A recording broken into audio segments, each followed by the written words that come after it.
Alright, good morning everybody. What's up? Hope everyone's enjoying the marathon. Welcome to Mickey Mouse Legend of Illusion. A very short Mickey game, back when all the Disney was churning out video games left and right. And this got released for Game Gear and Sega Master System. We'll be playing on the Game Gear, and this is pretty much a straightforward platforming run. It's going to be get from the start of the game to the end of the game as fast as we can. I'm going to double check one time. I believe cutscene percent did not get met. So we're just good to go. In which case, let's go ahead and start things off. So, real quick plot summation. The kingdom's getting covered in darkness, and only Mickey Mouse can save us. That's it. This is definitely from the era where video games had a ridiculous plot. So, Legend of Illusion, any percent, in 5, 4, 3, 2, 1, go.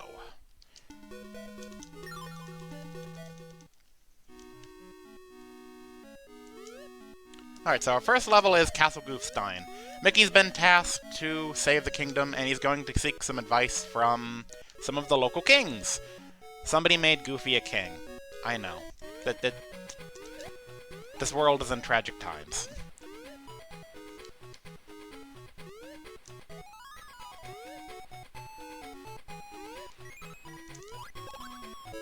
So yeah, this game is pretty much going left to right as fast as possible. There are some damage boosts. There's no real glitches in the game, and there's a little bit of RNG, namely in the boss fights. But for the most part, this is just a pretty quick, simple platformer. We'll see how we do.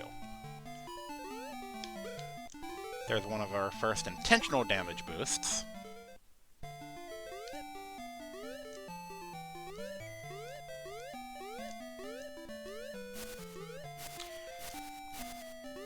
A little bit of speedrun trivia. The world record for this game is 15 minutes, 26 seconds, and I believe it's on the Sega Master System. And that was run by Beatram, and it was set, I think, 3 or 4 years ago.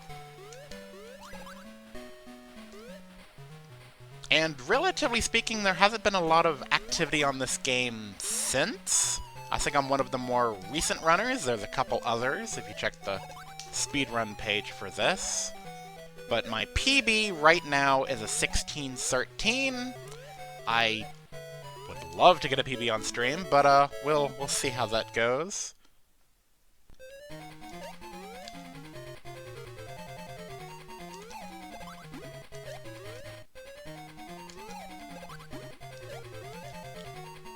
Alright, first boss of the game is Shadow, and he basically just kind of spawns and shoots stuff at you.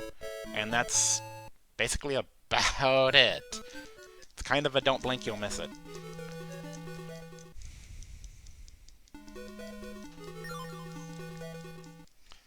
Also, yeah, I have a cat, and I have Baby Yoda figurine to my right, or left. And I have a cat curled up on the edge of the couch. I believe yesterday, my cat, Fang, showed up on stream for a little while. That is the other cat, Toffee. And, yeah, streaming and pets. That's about all I can say on that. I am kind of keeping tabs on SpeedGaming chat. So apologies if I miss a question. There's another intentional damage boost.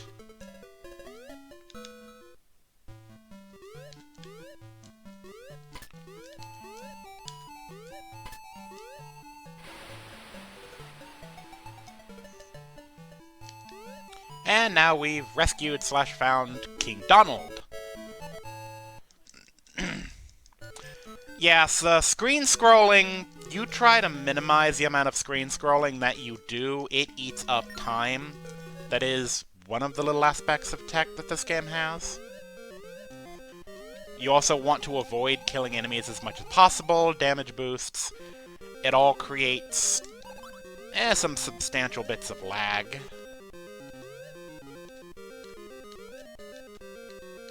Come on, chess piece. There we go. Hop off of him. But yeah, this is Crystal Forest, which honestly is probably the most technical stage of the game, I'd argue. This is definitely where runs go to die. There's lots of enemies, there's some tricky damage boosts, and it is really easy to lose time in Crystal Forest.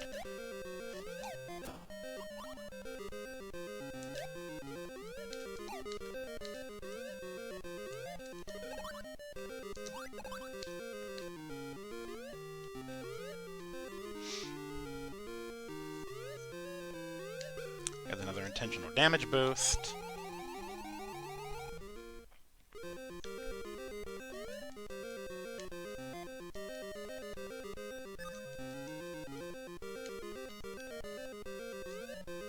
Swimming through what I guess is gelatin? I'm not really sure what that's supposed to be. It's just there. This game is definitely one of those where you just don't ask questions.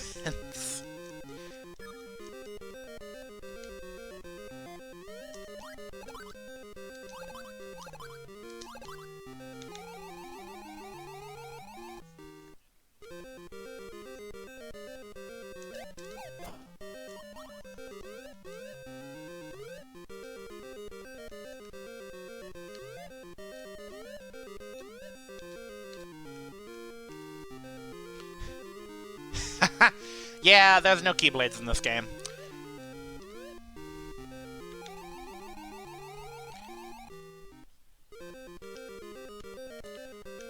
Alright, here's a set of 2 damage boosts. Get us through instead of riding the elevator. And now we're at our next boss, Lionhead, who is probably my favorite boss of the run, to be perfectly honest. Mainly because everyone give your best roar. A little bit of RNG with this boss, because you can't really tell where he's going to pop up. I would love to know what determines the RNG for this boss, but I do not have the ability to look under the hood.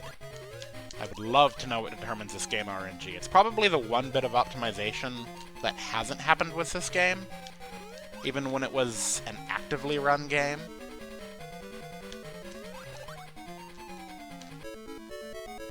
Sub 7 Crystal Forest. That's actually really good. We're on a very good...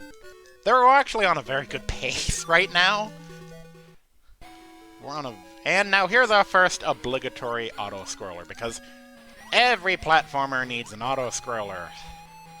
Why they had to put this in, I don't know.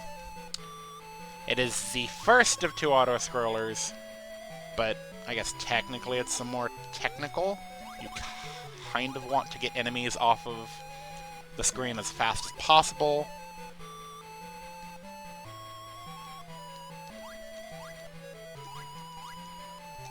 I'm just missing... Oh yeah, in case I forgot to mention, if you're wondering what the weapon we use is, soap. Mickey is technically a laundry boy. We're throwing soap at every enemy in the game here. We're literally washing Evil's Mouse out with soap.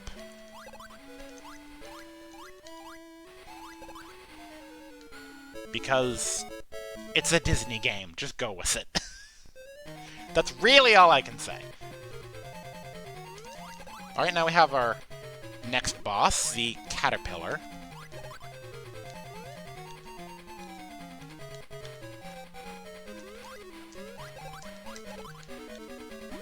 Poison him with soap. Kill the enemies he spawns. That's really that's all that can be said here.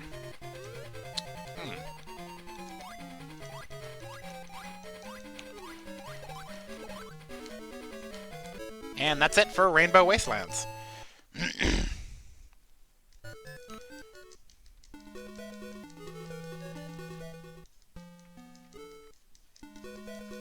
Now we have Gardens of Illusion, another stage that's a little bit technical. It has several damage boosts. Normally you're supposed to kill the spider, hop on the platform it generates, and proceed that way. But instead, we damage boost, and we move on.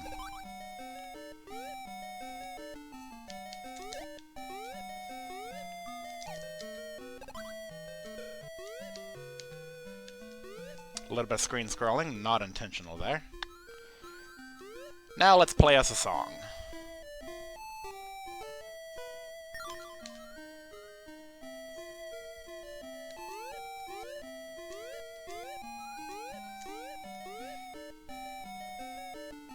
Alright, and up next we have our next auto-scroller. If anyone remembers the Dragonfly from the Rescuers movie, yeah, we're flying on him. This is another auto-scroller. You don't want to attack the stars. Here they will hurt you, but if you throw your soap at them, they will cause lag. So you kind of want to fly through the section without, you know, throwing soap. It has 3 segments. Now we have trees and fireworks. I don't understand it. You just kind of go with it. But definitely want to minimize how much you kill.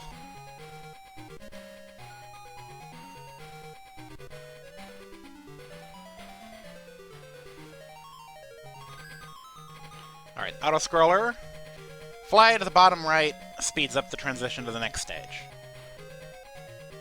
That's, again, about all that can be said. And we've now found the source of the kingdom's problem, who's damming up the river of life. It's the Dark Sorcerer. Let's throw some soap at him.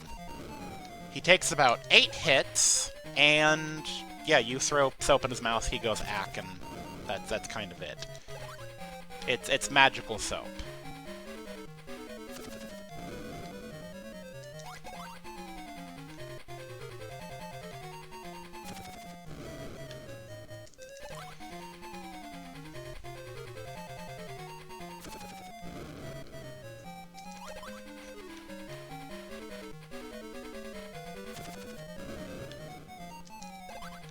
Yeah, I will say the only real complaint I have about running this game, casually or speedrunning it, is the bosses kind of overstay their welcome.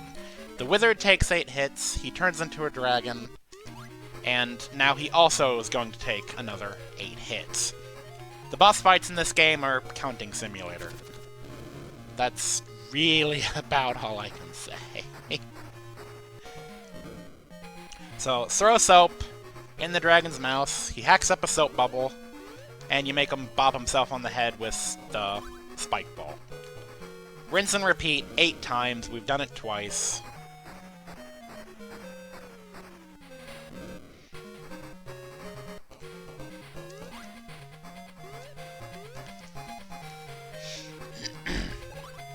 And we should be finishing this fight at a little under 14 minutes.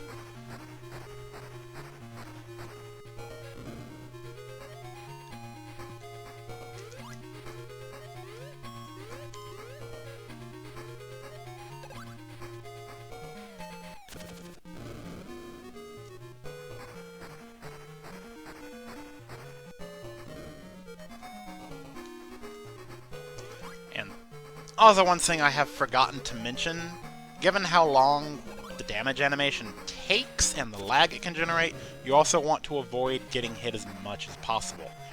That applies to stages as much as it does boss fights.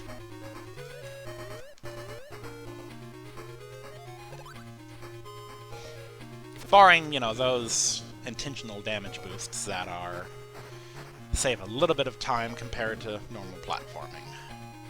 Because what is a speedrunning platformer than, you know, damage boosts? It kind of goes hand in hand.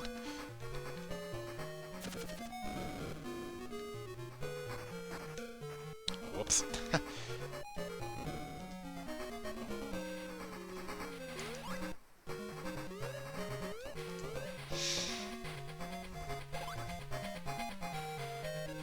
Alright, and that's the dragon. Now we have one more short stage, and then we have the final boss. So Falls of Fortune, we have to get through the stage to make sure the Waters of Life are A-okay.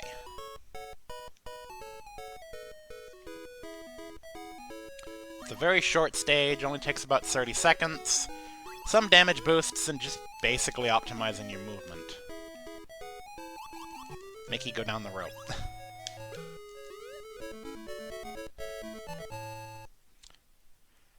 It is a Game Gear.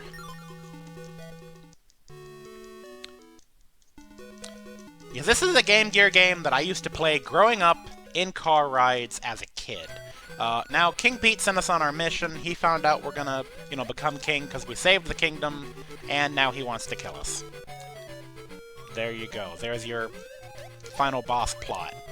The entire game, you end up throwing soap at enemies to kill them and damage them. This is one of those instances where you have to catch bombs. The game doesn't explain it to you. It took me a lot longer than I want to admit as a kid to figure out how to damage the boss here. So he takes 12 hits. We've done 4. This is definitely a boss fight that overstays its welcome. It just takes a while.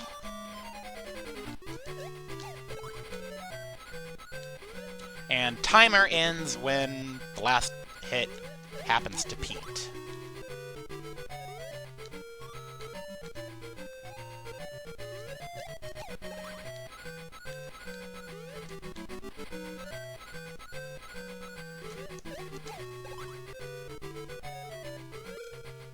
Whoops.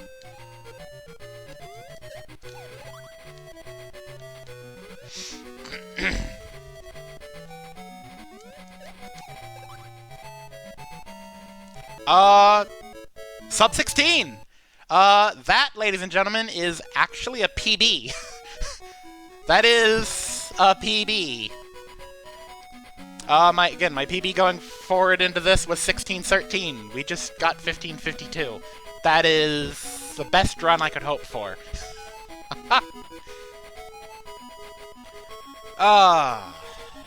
Let's see. 6 changes of batteries for that. Yeah, the Game Gear takes six batteries. I would play it in the car hooked up to a charger.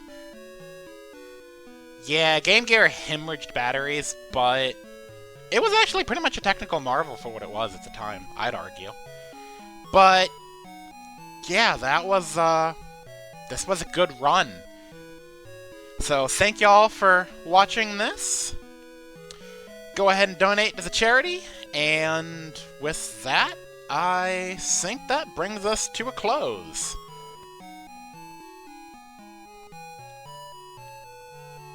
So y'all have a great morning, and keep watching the marathon. Peace.